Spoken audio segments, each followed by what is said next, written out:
welcome to the X22 Report. My name is Dave, and this is episode 175, and today's date is September 28th, 2013, and the title of this episode is Current Economic Collapse News Brief for Saturday. And we have, I told you about Panama. They're having a bank holiday. They closed the banks on Friday, and I said this in my other reports. If a bank holiday was going to occur, or a cyber attack on the banks where they have to close the banks and they have to do some type of bail-in, you usually will see this on a Friday. It happened in Cyprus like this. It happened in Panama like this. But the Panamanians they're talking about it. They're only talking about this banking holiday. It is on their minds, and they don't understand why they didn't get any type of warning. The Banco Nacional gave no warning whatsoever. They're telling them that this is for a bank systems upgrade, and they find it very strange that they did this during pensioners' payday, and this is normally when they get paid, and they don't understand why this is happening at this point. But they're saying there is no panic right now. People are calm. They're going to wait until October 1st when the banks are supposed to reopen. They believe that this is some type of setup where the banks are getting the people used to just closing down, just like, when you have a power outage, or, because of a storm or something happened and you get used to power outages. You don't even question it after a while. The same thing with banks. They believe this might be some type of setup where they're getting them used to having the banks close down, and then one day the banks will close down and not open again. And no one would be the wiser, and people would just be like, oh, the banks are closed down, not a big deal. And we'll have to see what happens on October 1st, and I'll see what happens, and I'll report it once we find out the information. Now, in my reports that I've done quite a while ago, I talked about the U.S., the U.K., Europe doing bail-ins. You probably heard this many, many places where Cyprus was the template, and I discussed that there is a document called the FDIC Bank of England document where the Frank Dodd Act says that the banks can no longer get a bailout from the government. They have to figure out some other way of recapitalizing the bank, and the banks would eventually do some type of bail-in and look inward to save themselves. And when they look inward, what they're looking at is the depositors, which now they call them unsecured creditors to the bank. And what would happen is the unsecured creditors would get a bank stock instead of cash, because they'll be taking the cash out of the account. Just like in Cyprus, they promised, in the beginning they said, only 8 to 12% or so, but they ended up taking 47%.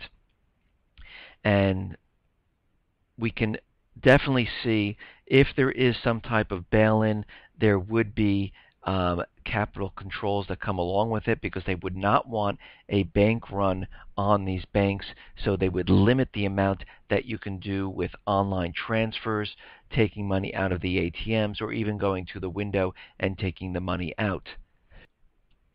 And Jim Sinclair is going on, and he says that he's warning that the U.S. banks are most likely to be bailed in by their depositors, which are now called unsecured creditors.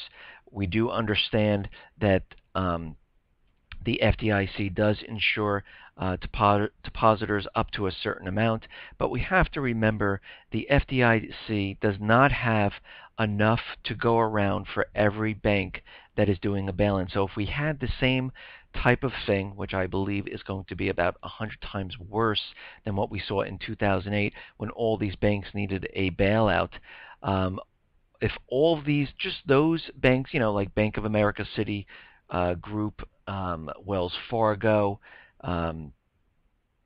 and all these banks do this at the same time, because most of the banks are insolvent, there would be a huge problem. They would not be able to cover the number of people who are asking for their money. and there might be a delay. They might say because of capital controls, it will take us a certain amount of time, so you'll have to deal with whatever you have. Those people who are above the insured mark would receive bank stock, which basically would be worth nothing. And this is becoming a very big concern. And I do have the FDIC Bank of England document on the X22 report site. It's in the resource section, and I believe on page 4 of the document, it goes into that depositors are unsecured creditors and that the Frank-Dodd Act no longer allows for bailouts, and they would have to look inward to get the money to recapitalize the banks.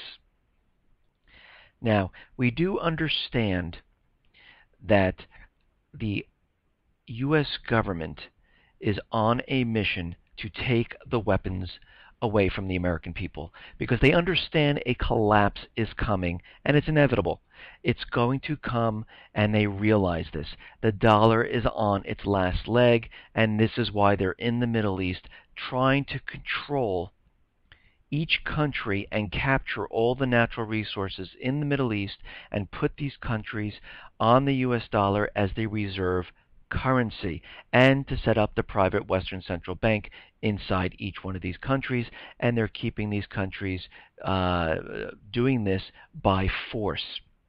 And recently, we've seen this terrorist false flag in Kenya because Kenya is rich with natural resources. Plus, they've just became the clearinghouse for the Chinese yuan, which would bypass the dollar, and they wouldn't have to go through the dollar at this point. So we can see what the government wants to do because they do not want to lose their control. They are afraid of an American people with weapons, and this is one of their biggest fear because any leader or government officials, what they fear most is losing their position in government. And if things go bad and wrong and really, things become really horrific and nasty, where they are afraid of the American people rising up and removing them from government, they are afraid of these people having weapons and doing so. And we see this happening in many different countries. I mean, Greece right now, their party is rising up because they have double-digit unemployment. Stores and small businesses are closing. People are desperate. The government is laying off another 25,000 people so they can get more debt. And the people there are saying, this is enough. We are tired of this. And they've given the government demands. And they're saying, we want you to resign. And you know what happens. The people start out peacefully. They say, we want you to resign, and we want you to we want to replace you because we don't like the direction you're going in. But again, government officials do not leave peacefully. What they do is their backs are against the wall, and they come out fighting. And then all of a sudden you see police, you see military, you see everything that people do not want to do. They want to do it peacefully, but the government officials always end up doing it the hard way with some type of revolution or military action. And this is what the U.S. government is most afraid of. They are afraid because we are a nation that is allowed by the Second Amendment to bear arms. And they're doing everything in their power to remove the weapons from their people. And we can see this from the many false flags that has happened, and the last one being the Navy Yard. And we have to understand, John Kerry just signed the UN Arms Treaty. The gun bill and the UN Arms Treaty are pending in the Senate, and they're trying to push this through. And what we're seeing now is a credit card company cut ties with the country's largest gun shop over gun sales. And Larry Hyatt, owner of Hyatt Gun Shop, is no longer allowed to use authorized.net as the credit processing because they will no longer allow him to process Visa cards. And many believe the move is related to President Obama's recent gun control push following the Navy Yard tragedy. tragedy, as well as the fact that several top executives at Visa donated to Obama's reelection efforts. And we can see that they are doing whatever they can to get this done. They're putting many of the states, like New York, Connecticut, New Jersey, all have draconian gun laws that are completely null and void to the Second Amendment. New Jersey went a step further, and they're saying that if you are on the TSA list, you cannot get a gun permit. But again, this TSA list, you don't know how to get on, you don't know how you got on it, you don't know how to get off of it, and there's no one going to let you know that you're even on it until you go ahead and you apply for a gun permit. New York, they have the same draconian laws. They actually have the laws that Dianne Feinstein wanted to pass, where it limits the amount of bullets in the magazine, and they also have, if you believe someone has an illegal gun, let us know and we'll start an investigation, and you are awarded $500. And every state that is near collapse is starting to implement these laws. And like I said, it's California, Colorado, New Jersey, Connecticut, Maryland, New York, and we see this happening all over. Now, in Syria, they're saying the chemical arsenal is unweaponized. And a report says Russian and U.S. officials assess the Syrian chemical weapons arsenal, and mostly they're unweaponized. And this is going to enable them to remove the weapons faster than they previously thought. Now, we understand that the U.S., Russia, and Syria signed this agreement, and yesterday I reported that on Chapter 7, I think it was Article 42, that they could use some type of force. And we understand that the central banks, the U.S. government, need to go into these nations to keep the U.S. dollar propped up. So they really want to get into Syria and Iran, and that has not changed one bit. Just remember that they do not want peace. They've been delayed. They were put in a corner. The American people did not want a war. Congress did not want a war, and there was no way out except for what Russia was offering. And they needed a way out of this.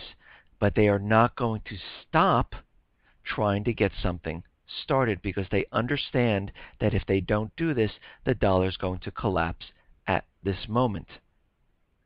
And they rather have under their control and their timing when this will happen. And they are trying everything. And they also believe if they keep capturing these nations and putting them on the U.S. dollar, that this can go on forever. And they also believe that if it does go wrong and there is some type of war, they control the natural resources and they're able to restart the system once the war is finished. Now, in Sudan, there is something happening there. Sudan is rich in natural resources there. They are rich in petroleum. The country has huge deposits of chromium ore, copper, iron, mica, silver, tungsten, and zinc. And right now it looks like the U.S. government is doing the same exact thing that they did in Syria. What they're doing is they're starting a uprising of the people, which it looks like it's backed by the U.S., to overthrow the government and to start and to control the country of Sudan. And we're starting to see this again, and it will have to monitor this and see how far they're going to take this. Now, we do understand that they want to start a war. And right now, Syria is kind of, off to the side right now because of what's this agreement with Russia, Syria, and the U.S. And they understand that. And they understand that they're on the outside. It looks like the U.S. is trying to make peace with Iran with their nuclear weapons program, which there is no nuclear weapons program. It's their nuclear facilities. They've been saying that Iran is going to have a bomb, 3 to 5 months out. Netanyahu just said it's going to take 2 months because they have almost enough uranium to do it. And the president made a phone call to Iran to talk about peace. But again, like I said, they do not want peace. This is a cover of what is to come. They want everyone to believe that they are looking for peace, but they really aren't. Just recently, and this makes no sense, if Iran, who is being sanctioned right now by the U.S. government, wants the sanctions removed, and they're talking to the president to come to some type of agreement, why would Iran-backed hackers, with the permission of their government, hack into the Navy computers?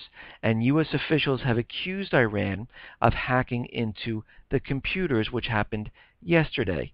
And they went on to say that it is a Iranian hacking group, and they have the approval from Iranian leaders to do this, and it makes no sense whatsoever. And like I said in my other reports, you have no idea where the hacking is really coming from, because they use these servers and they bounce their attacks off of the servers. The only thing you know is where they came from last. So if Iran was supposedly hacking the U.S. and the Navy computers, they would bounce it off many different countries, and the last country they would see is the one that they know of. So how are they so positive that the officials said hackers working for the Iranian government or a proxy group with approval from the Iranian leaders are responsible for penetrating the unclassified Navy computer network? And as soon as it's done, the hacking is complete, they know exactly where it came from, which is impossible. It's almost like 9/11. As soon as the planes hit, they know who did it. They know who did it because they're the ones who are doing it.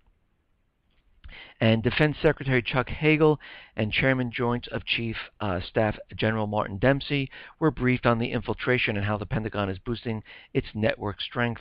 And don't worry, Congress has also been briefed on what is happening and that Iran is hacking the U.S. And this goes to show what they're saying, and this demonstrates what they're saying, is they are more potent than the U.S. government thought. They have the capability of hacking into the U.S. government systems, and they are more advanced than they previously thought. And before, the Iranians supposedly only targeted banks and energy companies in the U.S., and they've been hitting these targets, and they've been growing over the years. And what they can see right now is that from this recent attack, that their capability to sabotage now has greatly increased. And now they were able to ward off the attacks to the bank and to the power grid, but as they're getting more advanced, it's getting harder and harder to block the attacks. And this is what they're trying to feed us right now. And you can see from all the other things that they're doing, the propaganda is pushing forward with Al-Qaeda, with the global warning, terrorist warning, with the lone wolf groups roaming around in the U.S., and we have Netanyahu coming to the U.S. on Monday. He's going to meet with President Barack Obama, and we can see that something is definitely going to happen, because Netanyahu is going to talk about his red lines and Iran, how they're schmoozing the president and they shouldn't be believed. And they are definitely making the case of something that's going to really happen coming up in the next couple of weeks or so, unless something out of the blue delays them again, like what happened in Syria. We can definitely see something in the weeks ahead. And the U.S. now has a much easier way of hearing all the chatter from Al Qaeda, because Al Qaeda decided to help out the NSA and all the U.S. spying departments by setting up a Twitter account. So now the U.S. has all the information they need to monitor the Al Qaeda, and as soon as Al Qaeda twitters that they're going to attack, the U.S. will let everyone know. Will let the world know that they're going to attack. I mean, I heard this story, and I'm making a joke right now, that Al Qaeda opens first official Twitter account, and the U.S. is monitoring it and making, and they have followers, and it's just unbelievable, and it's so ridiculous that a CIA-backed group is opening up a Twitter account, and it's almost like when they captured the chatter of Al Qaeda in the Middle East when we had the first terrorist lockdown of the Middle East and the warnings and the travel advisories, and they heard the chatter because all the Al Qaeda and all the groups got on the phones and they were talking about how they're going to attack. This is the most ridiculous thing. We know that they plan these false flag events. We understand they planned the one in Kenya. They rented out storefronts. There were Americans, and we understand why they were doing it, because Kenya was signing the agreement with China, and we can see that they will do something coming up in the next couple of weeks or month or so to bring the American people and Congress to the war front, because this is their main objective. They have a list of countries they need to get into. They've been trying for years. They thought the chemical weapon thing was going to work. It didn't. They realize now that the American people in Congress, no matter what they do overseas, is not going to change the minds of the people. The only way to change your mind is to have it right in front of your face, and that is what they're going to end up doing. Listen, everyone, thanks a lot for listening. Be well, be safe, and especially be prepared. Thanks a lot.